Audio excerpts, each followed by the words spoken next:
Hello everyone, welcome to education view. Friend, आज हम practice set के रूप में बिहार एसएससी का प्रैक्टिस सेट करेंगे। इसके पहले मैंने आपको करवाया हूँ वन लाइनर, जितने भी प्रीवियस ईयर हुआ है वो वन लाइनर मैंने वीडियो आपको करवाया हूँ। लगभग लगभग जितने भी बिहार एसएससी का प्रीवियस ईयर हुआ था वो लगभग मैंने कंप्लीट करवा चुका हूँ। कुछ और भी प्रीवियस ईयर का क्वेश्चन बचा हुआ है वो मैं कंप्लीट करवा दूंगा। अब आज से मैं आपको प्रैक्टिस सेट के रूप में एक एक करके प्रैक्टिस सेट करवाऊंगा। तो आइए आज की शुरुआत करते हैं। शुरुआत करने से पहले फ्रेंड, अगर मेरे चैनल पर आप नए हैं तो चैनल को सब्सक्राइब कर लीजिएगा, साथ में बेल आइकन को प्रेस कर लीजिएगा जिससे कि नोटिफिकेशन आपको सबसे पहले मिल जाए। इस प्रैक्टिस सेट का पीडीएफ चाहते हैं तो पीडीएफ मेरे टेलीग्राम चैनल पर मिल जाएगा, वहाँ से आप जा करके डाउनलोड करके देख सकते हैं। पीडीएफ का भी लिंक नीचे डिस्क्रिप्शन में है टेलीग्राम चैनल का, वहाँ से देख सकते हैं। तो आइए आज की शुरुआत करते हैं। फर्स्ट क्वेश्चन की बात करें तो फर्स्ट क्वेश्चन कह रहा है निम्नलिखित में से किस महासागर की तट रेखा की लंबाई सबसे अधिक है। तो सबसे अधिक है तो वह अटलांटिक महासागर की तट रेखा सबसे अधिक है। नेक्स्ट क्वेश्चन की बात करें तो नेक्स्ट क्वेश्चन कह रहा है कि निम्नलिखित में से कौन सा कथन असत्य है। तो असत्य की पहचान करना है। सबसे पहले ऑप्शन एक देखेंगे तो गतिशील वायु को पवन कहते हैं, ये सही है। धरातल पर वायुमंडल के दबाव की मात्रा सभी स्थानों पर एक समान होता है, तो यह बिल्कुल गलत बात है। तो ये इसका आंसर सही हो जाएगा ऑप्शन नंबर बी। नेक्स्ट पढ़ लेते हैं कि वायुमंडल के कारण पृथ्वी पर दिन एवं रात के तापमान में अधिक अंतर नहीं हो पाता है, ये सही बात है।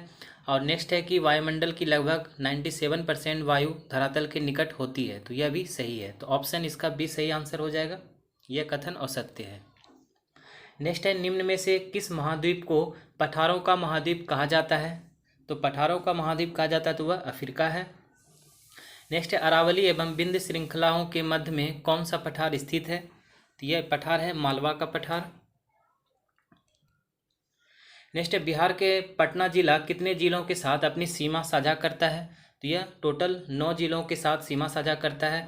जनगणना 2011 के अनुसार निम्न में से किस राज्य में सर्वाधिक साक्षरता दर है। तो सर्वाधिक मिजोरम में है ऑप्शन के अकॉर्डिंग। नेक्स्ट क्वेश्चन है कि भारत के किस राज्य की तट रेखा सबसे छोटी है। तो सबसे छोटी है तो वह गोवा का है। नेक्स्ट है निम्न पर्वत श्रेणियों का उत्तर से दक्षिण सही क्रम क्या है। तो काराकोरम श्रेणी, लद्दाख, जास्कर और पीर पंजाल, यह उत्तर से दक्षिण का सही क्रम है। नेक्स्ट क्वेश्चन की बात करें तो नेक्स्ट क्वेश्चन है कि निम्नलिखित में से कौन सा मिलान सही नहीं है। तो मिलान सही नहीं है तो सबसे पहले फर्स्ट देखेंगे सिक्किम जो थुमथांग घाटी, यह सही है। नागालैंड में जुकू घाटी सही है। पश्चिम बंगाल कंबल घाटी ये सही नहीं है, तो ऑप्शन इसका सी आंसर हो जाएगा। नेक्स्ट है निम्नलिखित में से कौन सा देश भारत के 5 राज्यों केंद्र शासित से जुड़ा हुआ है। तो यह हो जाएगा चीन, पाकिस्तान और नेपाल, उपयुक्त में से सभी। नेक्स्ट क्वेश्चन है कि निम्नलिखित में से कौन सी नदी बंगाल की खाड़ी में नहीं गिरती है। तो नहीं गिरती है तो वह है गंगावेली नदी। जो गिरती है वो पेन्नार नदी, महानदी और ब्रह्मणी नदी, यह बंगाल की खाड़ी में गिरती है। गंगावेली नदी यह बंगाल की खाड़ी में नहीं गिरती है। नेक्स्ट है विधान परिषद साधारण विधेयक को अधिक से अधिक कितने समय तक रोक सकती है। तो यह रोक सकती है 4 माह तक। नेक्स्ट है भारत के किस राज्य में कॉफ़ी का सर्वाधिक उत्पादन होता है। तो कर्नाटक में कॉफ़ी का सर्वाधिक उत्पादन होता है। नेक्स्ट है निम्नलिखित में से बिहार के किस जिले में ताल या टाल मिट्टी का विस्तार नहीं हुआ है।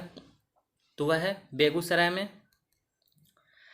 निम्न में से कौन सी जनजाति अरुणाचल हिमालय में नहीं पाई जाती है। तो नहीं पाई जाती तो वह है टोडा। जो पाई जाती है वो है मोनपा, डांफला और अबोर। नेक्स्ट है निम्न में से किसको लाला लाजपत राय ने अपना राजनीतिक गुरु माना था। तो माना था मैजिनी को। नेक्स्ट है किस तिथि को महारानी विक्टोरिया ने भारतीय प्रशासन को ब्रिटिश क्राउन के नियंत्रण में लेने की घोषणा की। तो वह है 1 नवंबर 1858 ईस्वी। नेक्स्ट क्वेश्चन है कि दिलवारा का जैन मंदिर कहाँ स्थित है। तो यह स्थित है माउंट आबू में। नेक्स्ट है 1857 के विद्रोह का नेतृत्व बिहार में किसने किया था। तो यह किया था कुंवर सिंह ने। शिवाजी का छत्रपति के रूप में औपचारिक राज्याभिषेक कहाँ हुआ था। तो फ्रेंड यह हुआ था रायगढ़ में। किसके सुझावों पर भारतीयों को साइमन कमीशन से बाहर रखा गया। तो यह रखा गया था लॉर्ड इरविन के सुझाव पर। कांग्रेस सोशलिस्ट पार्टी की पहली बैठक कहाँ आयोजित की गई थी? तो यह आयोजित की गई थी तो पटना में। 1857 के विद्रोह में राष्ट्रीयता की भावना का अभाव था और यह सैनिक विद्रोह से बढ़कर और कुछ नहीं था। यह कथन किसका है? यह कथन है R.C. मजूमदार का। नेक्स्ट है, निम्नलिखित में से किसने सबसे पहले भारत के धन के निष्कासन का सिद्धांत प्रस्तुत किया? यह किया था दादा भाई नौरोजी ने। रैयतवाड़ी व्यवस्था सर्वप्रथम कहाँ लागू की गई? तो यह लागू की गई थी मद्रास में सर्वप्रथम। निम्नलिखित में से कौन पत्तियों में उपस्थित रंध्रों के बारे में असत्य कथन है? तो यह है, सबसे पहले फर्स्ट देखेंगे, वाष्पोत्सर्जन का कार्य करता है, यह सही है। O2 और CO2 का आदान प्रदान करता है, यह भी सही है। रंध्र दिन में खुले एवं रात में बंद रहते हैं, यह भी बात सही है। लेकिन रंध्र पोषक तत्व को नियंत्रित करते हैं, यह बिल्कुल गलत है। तो right answer option number D इसका हो जाएगा। नेक्स्ट है, निम्न में से कौन सी ग्रंथि मेलेटोनिन हार्मोन स्रावित करती है? तो यह करती है पीनियल ग्रंथि। निम्नलिखित में से कौन मानव लार जो मुख गुहा में उपस्थित होते हैं? तो वह है विद्युत अवघटय, इमाइलेज और लाइसोजाइम। उपयुक्त में से सभी इसका सही आंसर हो जाएगा। चलिए आगे बात करते हैं नेक्स्ट क्वेश्चन की। नेक्स्ट क्वेश्चन कह रहा है कि पेनिसिलिन के आविष्कारक कौन थे? तो इसके आविष्कारक थे अलेक्जेंडर फ्लेमिंग। निम्नलिखित में से किस एक प्रकार के तरंगों का प्रयोग रात्रि दृष्टि उपकरण में किया जाता है? तो यह किया जाता है अवरक्त तरंग का। फोटोग्राफी में उपयोगी तत्व हैं, इसमें उपयोगी तत्व है तो सिल्वर ब्रोमाइड। एक बायोगैस संयंत्र में निम्न में से कौन सी प्रक्रिया होती है? यह प्रक्रिया होती है किण्वन की। पौधे नाइट्रोजन किस रूप में प्राप्त करते हैं? तो यह प्राप्त करते हैं नाइट्रेट के रूप में। निम्नलिखित में से कौन आंखों में प्रकाश के किरण की मात्रा को निर्धारित करती है? तो वह है पुपिल। ठीक है। नेक्स्ट क्वेश्चन है कि हाइड्रोजनीकरण की प्रक्रिया में किसे उत्प्रेरक के रूप में प्रयोग किया जाता है? तो यह N1 को किया जाता है, निकेल को। नेक्स्ट है, निम्नलिखित में से कौन हाइड्रोजन का समस्थानिक है? हाइड्रोजन का समस्थानिक है तो वह है प्रोटियम, ड्यूटेरियम, ट्राइटियम। उपयुक्त में से सभी इसका सही आंसर हो जाएगा। नेक्स्ट है, निम्नलिखित में से किसका प्रयोग मंदक के रूप में किया जाता है? तो मंदक के रूप में ग्रेफाइट का यूज किया जाता है। किसी परमाणु के बाह्यतम कक्षा से इलेक्ट्रॉन को प्राप्त करने के लिए जितनी ऊर्जा की आवश्यकता होती है उसे क्या कहते हैं? तो फ्रेंड उसे कहते हैं आयनीकरण ऊर्जा। निम्न में से एक कौन एल्केन का सूत्र है? तो एल्केन के सूत्र की बात की जा रही है तो CnH2n+2 इसका सही आंसर है। आयोडीन की कमी से निम्नलिखित में से कौन सा रोग होता है? तो इसकी कमी से घेंगा रोग होता है। स्त्रियों में रजोनिवृत्ति के पश्चात निम्न में से किस हार्मोन का उत्पादन समाप्त हो जाता है? तो यह प्रोजेस्टेरोन। यह रजोनिवृत्ति के पश्चात हार्मोन उत्पादन समाप्त हो जाता है। प्रकाश संश्लेषण हेतु सर्वाधिक क्रियाशील प्रकाश है तो वह है लाल प्रकाश। मलेरिया में मानव शरीर का कौन सा अंग प्रभावित होता है? तो मलेरिया में पीलिया जो तिल्ली होता है वो प्रभावित होता है। निकट दृष्टि दोष जो मायोपिया वाला व्यक्ति देख सकता है तो यह देख सकता है नजदीक स्थित वस्तु को स्पष्ट रूप से। एक झील में द्वितीयक यानी दूसरी पोषक स्तर होता है तो वह पोषक स्तर होता है तो प्राणी पल्लवक। गेंडा संरक्षण परियोजना कब शुरू हुआ? तो यह शुरू हुआ है 1987 ईस्वी में। राष्ट्रीय आय की गणना किस विधि द्वारा किया जाता है? तो यह है उत्पाद विधि, व्यय विधि और आय विधि। उपयुक्त में से सभी इसके द्वारा राष्ट्रीय आय की गणना की जाती है। 2011 की जनगणना के अनुसार देश में कार्य सहभागिता दर क्या है? तो वह है 39.8% का। राष्ट्रीय आय की गणना करते समय निम्नलिखित में से किसको शामिल किया जाता है? ये शामिल किया जाता है तो चौकीदार की आय को शामिल किया जाता है।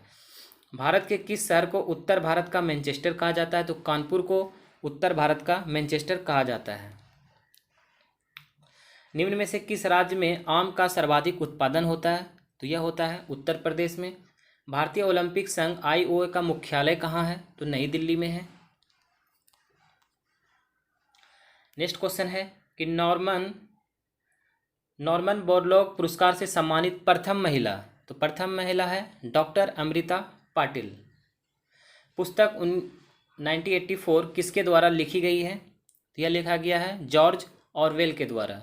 ऑप्शन ए इसका सही आंसर है। लोसांग उत्सव किस राज्य में जनजातियों द्वारा मनाया जाता है? तो लोसांग की बात की जा रही तो यह सिक्किम में मनाया जाता है। मधुबनी पेंटिंग किस राज्य में है? तो बिहार में है।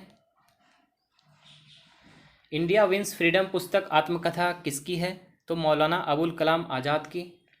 भरतनाट्यम किस राज्य का लोक नृत्य है? तो तमिलनाडु का। केंद्रीय गन्ना अनुसंधान संस्थान कहाँ अवस्थित है? यह अवस्थित है कोयम्बटूर में। विश्व एड्स दिवस किस तिथि को मनाया जाता है? तो 1 दिसंबर को मनाया जाता है। अंतर्राष्ट्रीय कृषि विकास कोष की स्थापना किस वर्ष की गई? तो यह किया गया था 1977 में, 1977 ईस्वी में। भारत के संविधान में उद्देशिका का विचार लिया गया है, तो यह लिया गया है यूएसए के संविधान से। भारतीय संविधान के किस अनुच्छेद के अंतर्गत अखिल भारतीय सेवाओं का प्रावधान किया गया है? तो फ्रेंड यह किया गया अनुच्छेद 312। भारतीय संविधान के प्रस्तावना में निम्नलिखित में से किस स्वतंत्रता का वर्णन नहीं है? तो वह आर्थिक स्वतंत्रता का वर्णन नहीं है। बात करें जिसकी है तो विश्वास की स्वतंत्रता है, विचार प्रकट करने की स्वतंत्रता है, धर्म और उपासना की स्वतंत्रता है। तो यह कुछ क्वेश्चन थे जो प्रैक्टिस सेट आपको मैं करवाया हूँ जीके जीएस का बिहार एसएससी के लिए। तो यह वीडियो आपको कैसा लगा है मुझे कमेंट करके ज़रूर बताइएगा। इसके पहले मैंने आपको ढेर सारे वो प्रीवियस ईयर करवाया हूँ प्रैक्टिस सेट, वो आप ज़रूर देखिएगा। वीडियो लिंक नीचे डिस्क्रिप्शन में मौजूद है। स्क्रीन पे आपको एक गोल सा बटन दिख रहा होगा, उस पर क्लिक करके सब्सक्राइब कर सकते हैं। और साइड में आपको प्लेलिस्ट दिख रहा होगा वन साइड एक वीडियो दिख रहा होगा, उस पर आप क्लिक करके जितने भी सारे मेरे प्रीवियस हैं वो आप देख सकते हैं। मिलते हैं नेक्स्ट वीडियो में। जय हिंद, जय भारत।